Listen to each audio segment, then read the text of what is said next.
جب یہ چیز انسان کے سامنے ہوتی ہے نا کہ میں نے مرنا ہے، تو پھر انسان زیادہ کمر بستہ ہو کر، زیادہ مستعد ہو کر، زیادہ چوکس ہو کر عمل کرتا ہے کہ مرنے سے پہلے میں کچھ کر لوں، مرنے سے پہلے کچھ کر لوں۔ یہ چیز جو ہے نا انسان کے لیے محرک عمل ہوتی ہے۔ تو اللہ رب العزت نے موت یاد دلائی ہے، اور یہ انسان کی دانشمندی ہوتی ہے کہ انسان موت کو ہمیشہ یاد رکھے اور کبھی بھی موت سے غافل نہ ہو۔ اور یہ چیز انسان کے اندر مایوسی پیدا کرنے والی نہیں ہے۔ انسان مایوس ہو جائے کہ میں نے مرنا ہے تو انسان کام چھوڑ دے، مایوسی پیدا کرنے کے لیے نہیں ہے کہ انسان عمل سے ہاتھ کھینچ کر بالکل انسان جو ہے وہ مایوس ہو کر بالکل ہمت ہار کے بیٹھ جائے اور انسان جو ہے وہ میدان عمل سے ہی فرار اختیار کرے۔ نہیں، اس لیے نہیں ہے، بلکہ یہ اس لیے ہے کہ اس زندگی کو انسان زیادہ قیمتی بنانے کی کوشش کرے، اس زندگی کو انسان زیادہ قیمتی بنانے کی کوشش کرے اور اس سے فائدہ اٹھا لے۔ یہ جسم، یہ جان، یہ زندگی کی مہلت، یہ انسان کا سرمایہ حیات ہے۔ اسے انسان اگر اس راہ میں لگا دے کہ زیادہ قیمتی بن جائے تو یہ انسان کی کامیابی ہے۔ اور اس جسم کا قیمتی بننا یہ اسی طرح ہے کہ انسان اللہ کی عبادت میں اس جسم کو لگائے، اور اس زندگی کا قیمتی بننا اسی طرح ہے کہ انسان یہ زندگی اللہ کو دے دے، اللہ کی فرما برداری کے اندر یہ زندگی صرف ہو، تو یہ زندگی قیمتی بن جاتی ہے اور یہ جسم بھی قیمتی بن جاتا ہے۔ اور اگر انسان اس جسم کو اللہ کی نافرمانیوں میں لگائے اور اس زندگی کو اللہ رب العزت کو دینے کی بجائے شیطان کو دے دے تو یہ پھر ناکامی ہے۔ ان الخاسرین الذین خسروا انفسهم واہلیہم یوم القیامہ الا ذلک هو الخسران المبین۔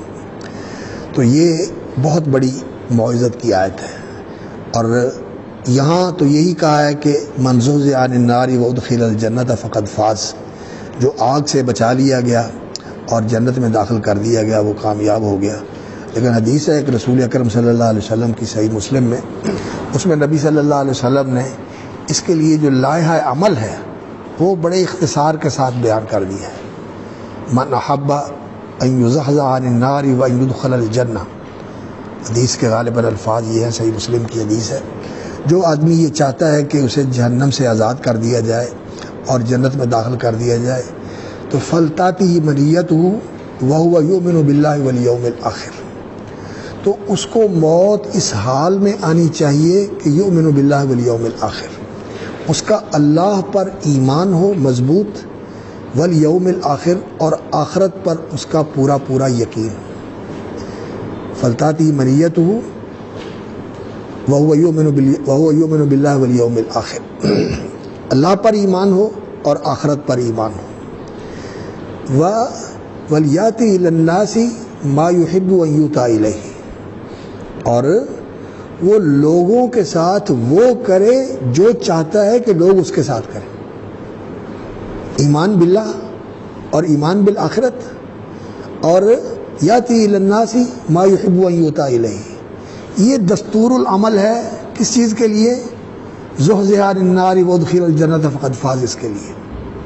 یہ دو چیزیں ہیں، اللہ پر ایمان، آخرت پر ایمان، یعنی آخرت کی فکر اور اللہ پر ایمان کہ ہر وقت اللہ کا دھیان اور اللہ کی طرف توجہ، مقصود و مطلوب بھی اللہ رب العزت ہے اور اس کا مراقبہ، اور ہر وقت اس چیز کا دھیان کہ اللہ مجھے دیکھ رہا ہے اور میں اللہ رب العزت کے تصرف اور اس کے کنٹرول میں ہوں۔ یہ استحضار اگر انسان کو زندگی کے اندر حاصل ہو جائے تو پھر انسان کی زندگی فرما برداری والی زندگی بن جاتی ہے۔ اللہ مجھے دیکھ رہا ہے، اور نفس محمد بیدہ، نبی صلی اللہ علیہ وسلم کی اس قسم کے اندر کتنا زور ہے کہ میری جان اللہ کے ہاتھ میں ہے، اور ہے بھی ایسے۔ ہمارے دل کی دھڑکنیں، ہمارے جسم کے جتنے بھی توازن ہیں یہ اللہ رب العزت کے کنٹرول میں ہے. جو اللہ رب العزت کے ساتھ انسان کا تعلق ہے وہ زندہ اور محسوس تعلق ہو, وہ بے جان اور ایسا مردہ تعلق نہیں ہونا چاہیے کہ اللہ ہے. تیرا اللہ کے ساتھ کیا تعلق ہے؟ عبدیت کا تعلق ہے. اللہ رب العزت کے ساتھ محبت کا تعلق ہے, تعظیم کا تعلق ہے, خشیت کا تعلق ہے, رغبت اور رجا کا تعلق ہے, خوف اور ہیبت کا اور خشیت کا تعلق ہے. یہ تعلق انسان کا بیدار ہونا چاہیے, مضبوط ہونا چاہیے اور فعال ہونا چاہیے.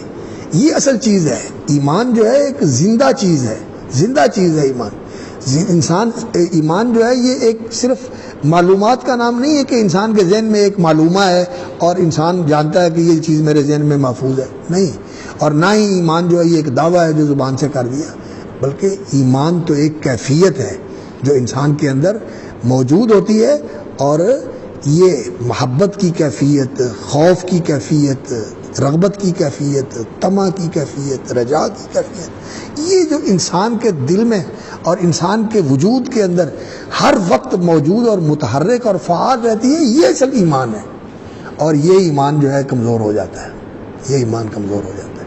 وَهُوَ يُؤْمِنُ بِاللَّهِ وَالْيَوْمِ الْآخِرِ, اور آخرت پر ایمان ہو انسان کا. میں نے مر جانا ہے, میں نے مر جانا ہے اور مر کے ختم نہیں ہو جانا, میں نے حساب دینا ہے. اور حساب کیسے ہونا ہے؟ پوری زندگی کا حساب ہونا ہے. جیسا کہ وہ حدیث ہے, لا تزول قدم عبد یوم القیامت حتی یسأل عن 50 یا عن 40. اس طرح کے الفاظ ہیں کہ عن عمرہ فیما افناہ وعن شبابہ فیما ابلاہ وعن جسمہ فیما ابلاہ. اس طرح کے بھی الفاظ ہیں. جسم کے بارے میں بھی پوچھا جائے گا, عمر کے بارے میں اور خاص طور پر جوانی کے بارے میں پوچھا جائے گا, علم اور عمل کے بارے میں پوچھا جائے گا. وعن علمہ ماذا عمل فیہ وعن مالہ من این اکتسبہ وفیما انفقہ. تو یہ انسان سے پوچھا جانے والا ہے. اب جسم کا حساب دینا ہے انسان نے, زندگی کا حساب دینا ہے, جوانی کا حساب دینا ہے, اور اللہ رب العزت نے پوچھنا ہے. تو یہ فکر انسان کے اندر ہو تو پھر انسان کی زندگی کیسی بن جاتی ہے.